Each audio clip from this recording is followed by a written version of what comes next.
Right, so it's another really not sunny, summer's day. We're going to, in between all the rain showers, we're going to try and take that bit of suspension off and actually have a look at it. But first we need to move this car off the grass to jack it up and put it on the drive somewhere, which means shuffling all these around, which is fun because this car is declared off-road, so it cannot legally touch the main road there. Otherwise that's driving without tax and insurance, and that's many points on your license if a police car happens to just drive past. So we have to shiggle these out the way, and then luckily the drive is actually long enough I can shunt these backwards and forwards, so we'll get on with that.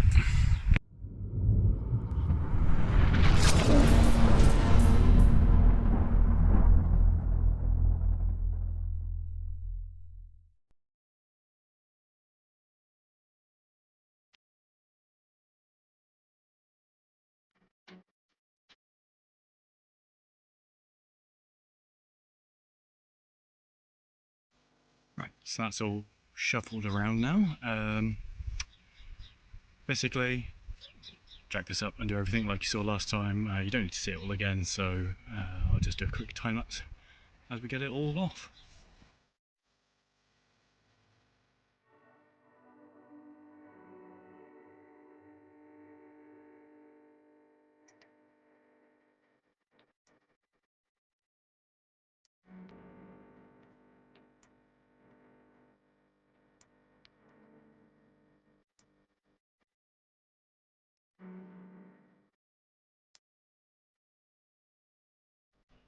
Right, so this is off again. Slight problem in that this is absolutely rock solid. It's going to take your hand off, even though this is soaked completely in stuff for days. And my 21mm impact socket has gone walkies since 2 days ago when I filmed the other bit of this. So that's frustrating, and that spinning off there, I've just cut myself again. Going well. So yeah, because I can't find that socket, I can't progress any further, so I've just had to chuck a sheet over here. I mean, it's not going to do a huge amount, but just to stop water getting down straight into the engine bay.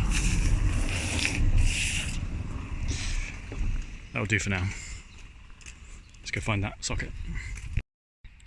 Right, so it's not even 5 minutes later after I went inside, after spending half an hour looking for them, found them. So, time to undo all this, unpack all the tools again and crack on.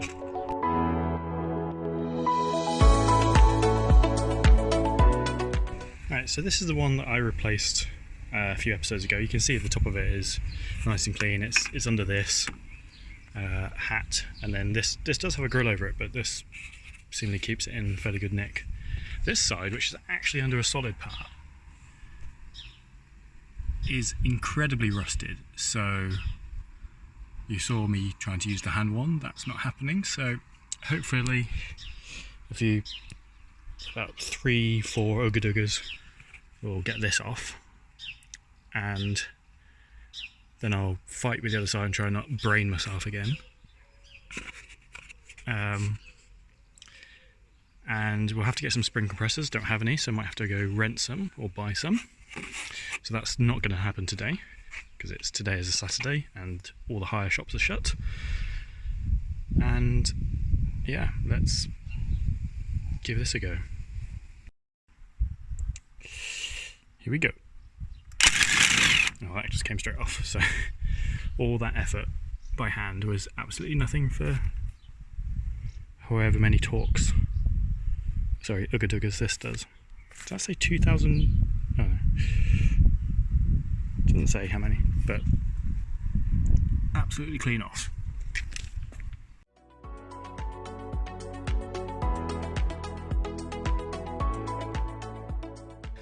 And you'll see it in the time lapse from the old GoPro.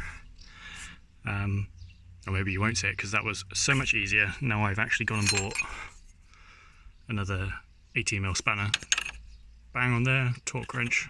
The other side, torque wrench, impact driver. And yeah, came off in seconds versus probably about 20 minutes for the other side. Alright, so this is now about to come out. So what I'm going to do is just going to tie this up somehow. Don't know what to do because I'm actually taking the shock absorber out, so yeah, maybe we can't tie to anything. Hold on.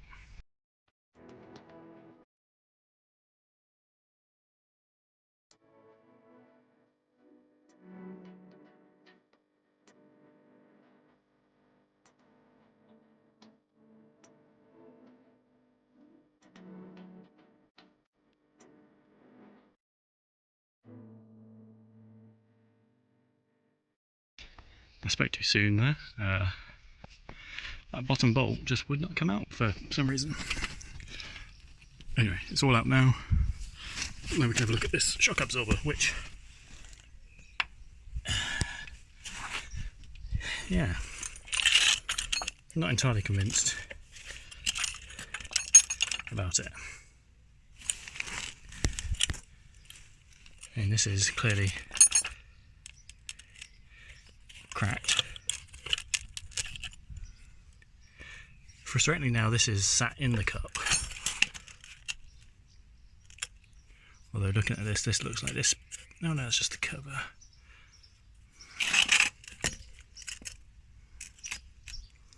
Yeah, this is undoing it all seems to put it back into place. But that cover is definitely seen better days. It's not leaking oil though. So I think we'll give this a bit of a brush up and have another look versus the one I took off the other side. I think I also noticed what's around here. See how, come on focus, dirty and grimy it is up here. Except for up there, where something's clearly been rubbing. And that's, if it can focus, very shiny and fresh. There you go, so you can see it just through the top there, so it's on the opposite side of this, which lines up with that, where that's been rubbing. Yeah, we'll go compare the two. Right, so we are back in the shed, and this is the driver's side one that I took off a few episodes ago. You can tell it's got the snap spring down there, and this is the one I've just taken off today, which you can see was in better nick anyway, but, well, appeared to be in better nick. So, looking at the top caps, this is fairly flat all the way around.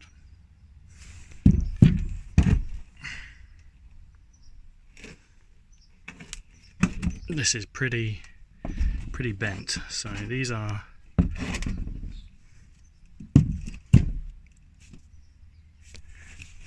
theoretically aligned the same now, and this one's definitely in worse shape. So I think we'll get some spring compressors, compress the springs off both of these, and take this bit, which is actually attached and not moving, and replace it off this one. Because, oh no, it does move. Significantly tighter. And maybe we can recover a bit of this. Right, so now we've cleaned this up a bit more, you can actually see what's going on. They're both pretty rusty at the top, but you can see this bulge here. That is where the end of the spring come on. Focus. That's where the end of the spring is supposed to go in. That nice little bump. So on this side, where's the bump? Here's the bump. We find out what's actually in there is not the end, because the end is all the way around this side. So that bit is almost exactly 180 degrees from where it should be, which is probably what's causing this slope, which is causing the rubbing, which is causing the boinging, is probably the actual cup rotating around. So yeah, spring compressors, transplant. So I thought I'd just come out here and check on things. It's all just holding up nicely. Just these are putting some pressure on here so the brake line isn't getting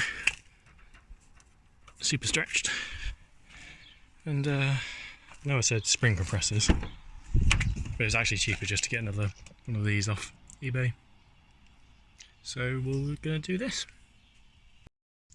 Also giving the calipers a good scrubbing, as well as there, so we'll just give that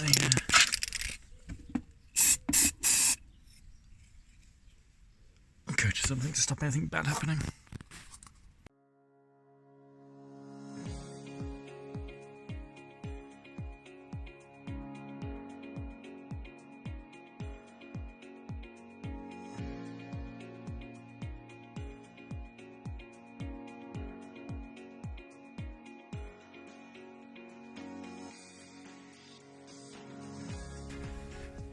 Right, and now we put this back on again.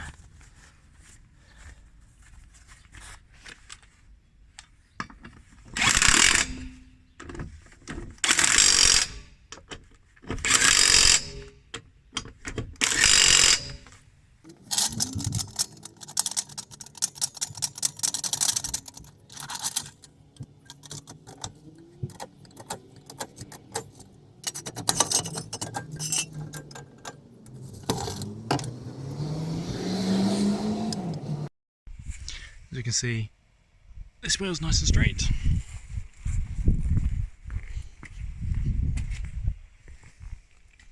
And that one is as well.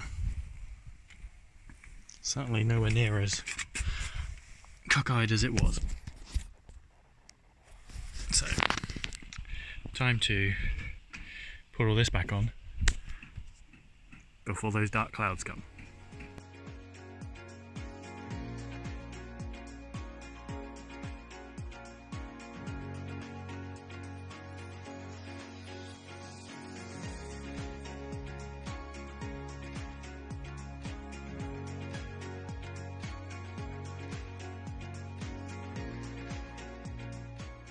Right, so we are back in. Guessing we've knocked an ABS wire or something whilst doing that, so I have to go look at that. But no bonging sounds, only tyres rubbing on solid ground sound. So get rid of that. Now we MOT. Right, so we're all back on. That's all good.